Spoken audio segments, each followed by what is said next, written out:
Hi, folks. Welcome into another exciting edition of the Champion Sports Radio video blog, along with Ryan Mueller. I'm Thomas Lee. We're here wrapping up Week 4, another big, exciting week of high school football here in the Metroplex. And Ryan, we'll pose the question to you.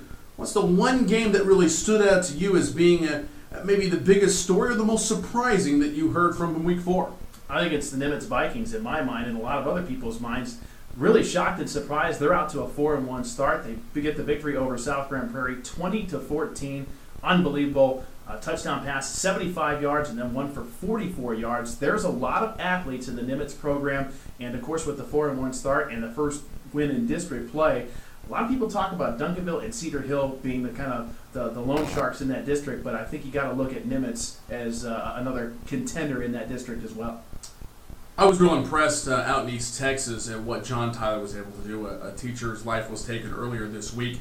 They really rallied together, playing with heavy hearts, and going up against Dick Olin's high-octane Louisville Fighting Farmer offense. Well, they put up some points of their own. 70-6 the final out there. They scored touchdowns on their first 9 possessions, nearly 600 yards of offense. The defense even came to play, holding the Fighting Farmers to just 44 first-half yards. Very impressive under tough situations out there in East Texas, and our hearts and thoughts are obviously with the John Tyler family. All right, biggest win of Week 4. Ryan, what do you think? No doubt. The Clash of the Titans in the first game of district play for Lake Highlands and Skyline. Skyline comes out on top. They didn't get the points in the first half, 14, but then they rolled in the second half, 28 total points.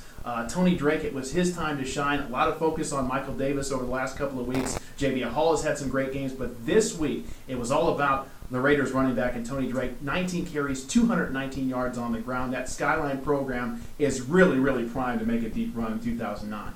I was really impressed by the Boy Broncos getting their first district win after moving up to Class 5A and knocking off a team who was in the state championship game last year. Jonathan Griffin, he is amazing. 18 of 24 through the air, 261 yards, 2 passing touchdowns. Oh, by the way, he's pretty good with his legs as well. 19 carries, 90 yards, 2 more rushing touchdowns as Boyd jumped out to a big lead and held on for a 37-27 win over the Wiley Pirates. Well, that does it for Week 4 action here on Champion Sports Radio. Week 5, I'm sure, is going to be packed full of another exciting edition of high school football. We've got games Thursday and Friday next week. It all starts with coaches' shows on Monday and Wednesday, so we hope you tune in and enjoy it. For Ryan Mueller, I'm Thomas Lee here on Champion Sports Radio, your home for championship broadcasts.